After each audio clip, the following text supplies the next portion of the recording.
Well, my bicycle is 100 years old. Actually, it's 101. It was made in 1924.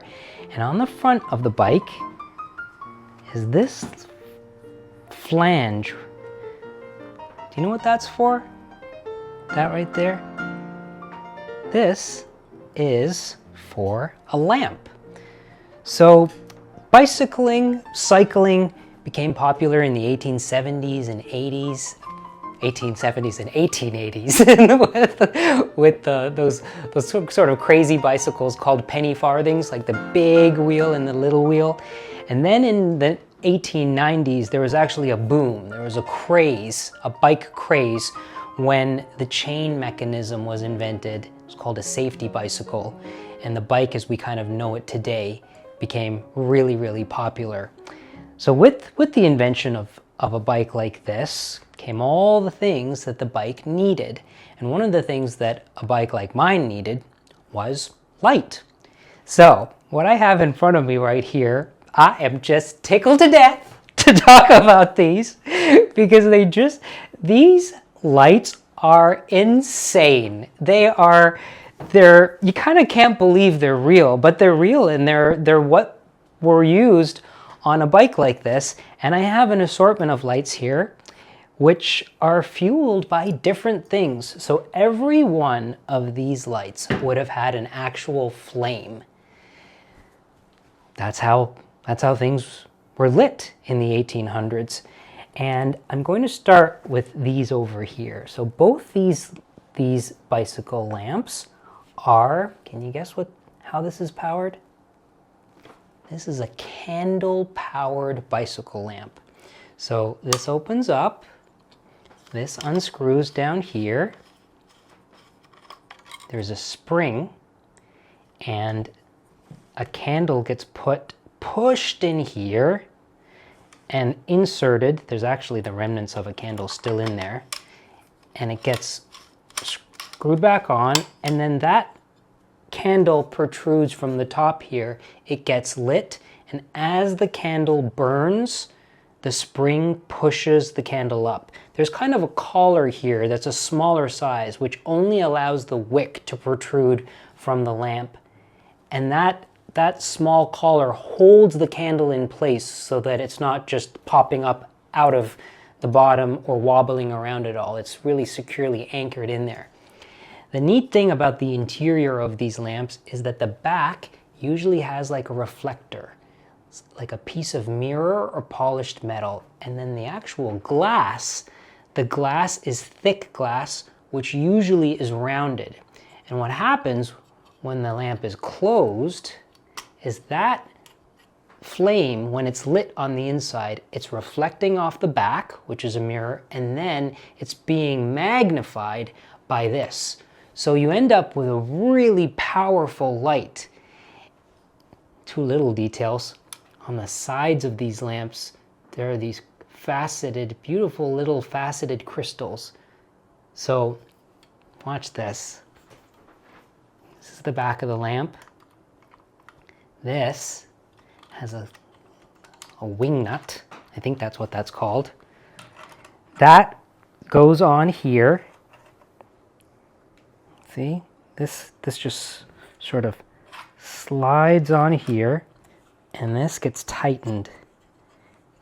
It pulls these two pieces closed, and there is the lamp on the bike. Now, the first time I used this, I lit the candle. I was just so giddy, and I was riding home like a clown. I was like, the whole way home, because I couldn't see, because I'm back here, so I couldn't see what was going on here, but I could see through the little crystals on the side, the light shining through. And every now and then I would just stick my hand in front from the back to see how bright it was, and I could see my whole palm was orange, and it was at night.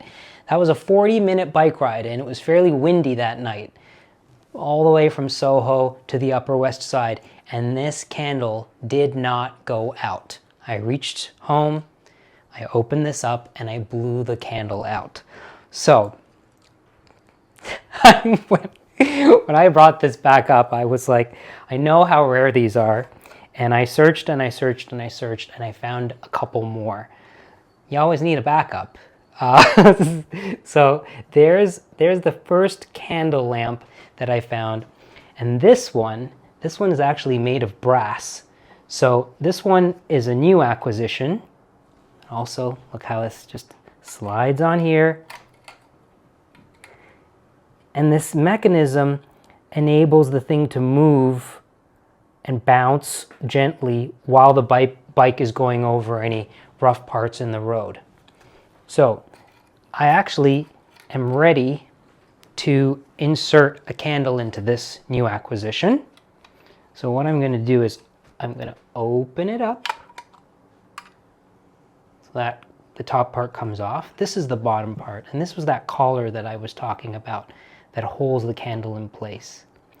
The bottom of this opens in a really beautiful way. It took me like 40 minutes to figure out how to open this. There was no instruction manual. I searched and searched for some kind of instructions for this, couldn't find it. Then finally I figured it out. I actually put it under hot water and was wiggling, and there's this just a beautiful design where there's these little posts here that fit into this groove, and it has to be slid and turned. Now this part, see this here? On the inside there's a little plate, and that plate, underneath the plate is the spring. So look, I can press and push that down. So you're gonna do this with me. You're gonna be here when I put the candle into my candle lamp, which is so exciting. Okay, so of course, naturally, you need a candle that fits into here.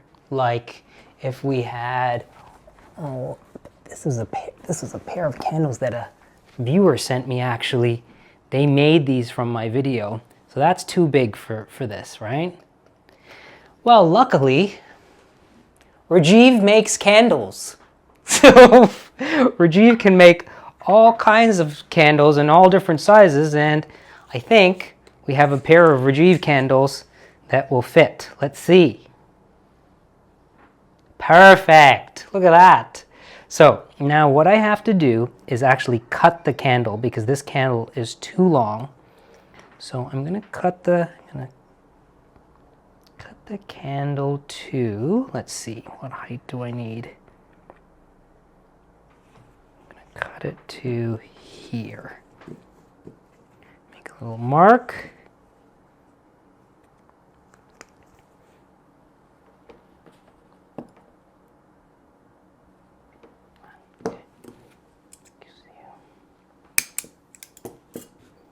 There. Now what I do, because I made that first cut, I can just pop off this wax to expose the wick.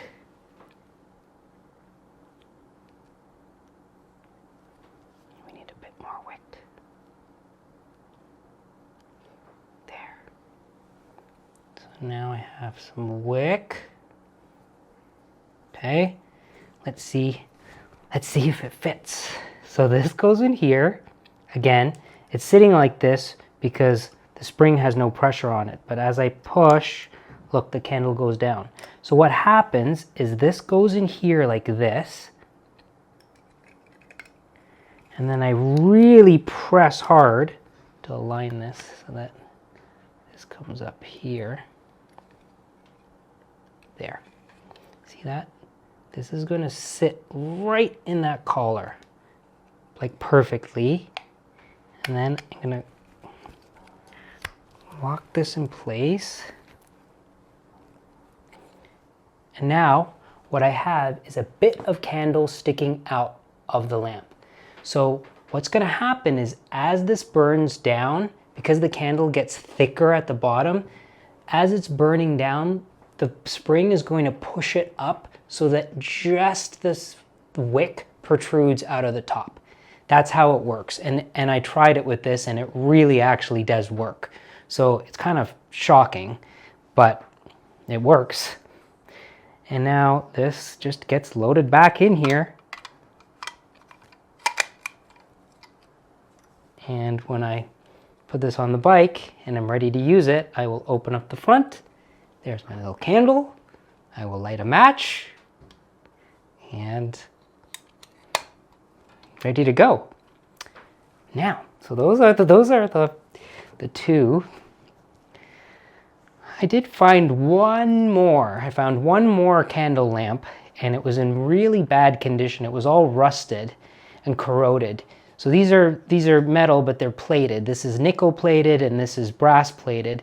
The one I found, just all the parts had rust on it, and I thought, geez, I wonder if this could be fixed. So I found a replating company in Long Island, and the guy's name was Alex. He met me on the Lower East Side. He rode his van into the city. He took my rusted lamp, and then a week later, he brought it back. We met outside a coffee shop just a couple days ago. And let me show you.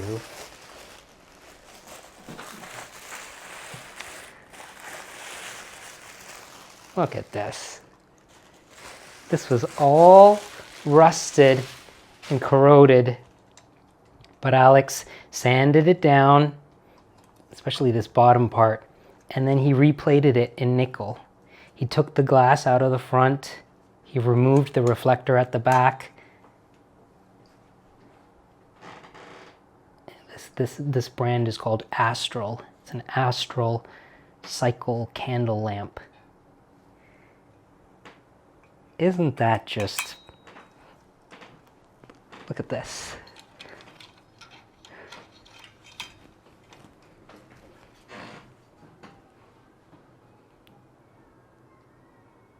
Okay. Those are the candle lamps. So, there were candle lamps. There were also oil lamps. At the end of the 1900s, kerosene oil was the oil that was used for lamps. Whale oil. Whales were about to become extinct from how much whale oil was used for lighting. And kerosene was invented, and then kerosene is what replaced the whale oil. This right here is a lamp that was made in New York. It's called the Dazzler. And it was made in New York, patented March 9th. Oh my gosh, what day is it today? No, it's a little later than March 9th.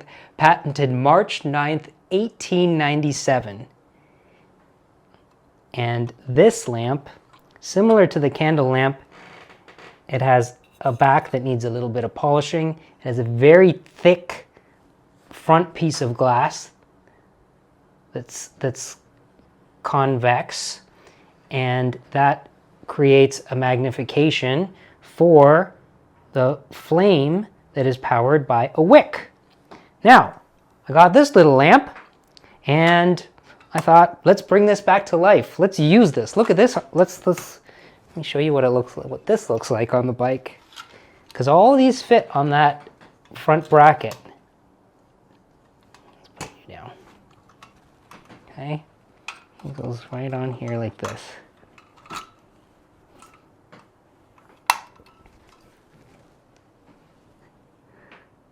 Isn't that just beautiful? So this lamp comes apart with a little hinge at the back. The top part comes off, and this bottom part, it unscrews. Okay. So the first thing that I need is a piece of wick. And there's a great company called the Antique Lamp Supply Company in McMinnville, Tennessee. And they have all kinds of wonderful odds and ends and parts for old oil lamps. Wick, burners, chimneys. I love that place. So I measured the opening of my compartment here, and I ordered wick that is the perfect size. This is woven wick for this lamp. So the way this works is it just gets inserted, and then there's a little sort of a catch mechanism that will grab the wick and pull it up. There we go. And then this wick should be trimmed. And usually we trim it, how we did it at Pioneer Village was slightly angled on the side. Come on. and then a bit off the top. Scissors need sharpening. There. So there's my wick. Now I don't need all of this in there, so let's trim off some of this. Is that good? Yeah, that's good. Okay, now I have some lamp oil, which will go into the compartment. How much can go in there? And it'll all go in there. Okay, that's paraffin lamp oil. This will get screwed back on securely, because we don't want lamp oil leaking. There we go. Okay.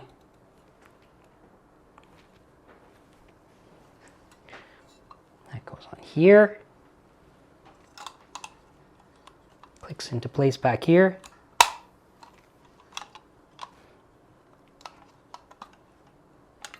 Lamp ready to use. I'm going to let it sit like this for a little while, and the kerosene, the oil will get absorbed by the wick, and it will, the top of the wick will have oil in it. It takes a little bit of time. The last type of lamp that was really popular around this era was a carbide lamp. And this is actually the lamp that came with my bike. It did not look like this. Someone crashed into me about a month ago.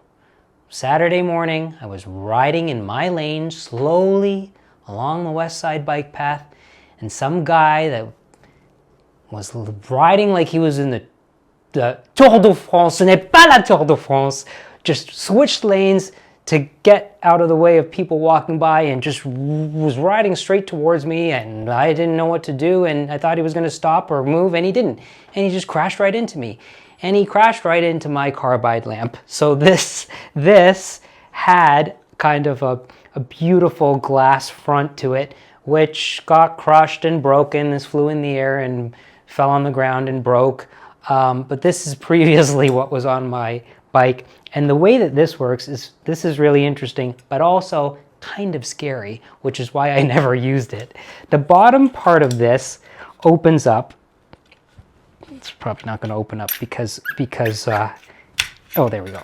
The bottom part opens up, and you put something inside called calcium carbide. They're these little pellets.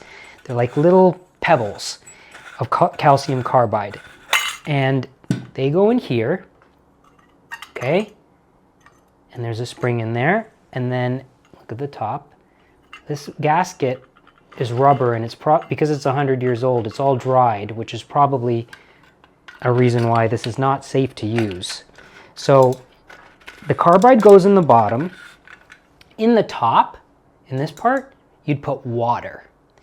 And then you would adjust this dial to allow the water, this dial turns and controls the water going from here, dripping onto the carbide. So as soon as you allow the water to drip onto the carbide, a chemical reaction takes place and acetylene gas is formed.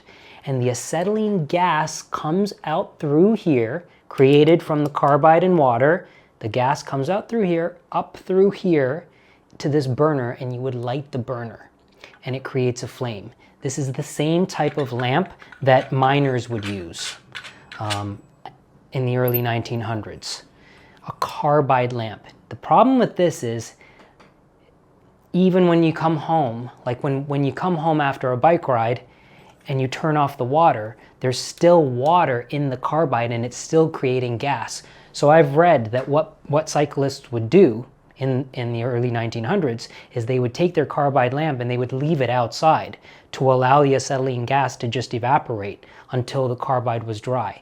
But it was still unsafe. All these forms of lighting exist because there were laws about cycling at night and requiring cyclists to have lights. But there were problems with all of these. They got smoky, wax stripped, it wasn't convenient. Cyclists actually lobbied to remove the law to have lights on their bikes. Actually, many cyclists didn't want to have a light. regardless of the laws and the lobbying, my old bike is complete when a beautiful lamp like this is put back on to this bracket. And I just feel like when I'm riding home at night now, this is just one of the small little details that just makes me so, so happy. My bike lights from the 1800s and early 1900s. Treasures.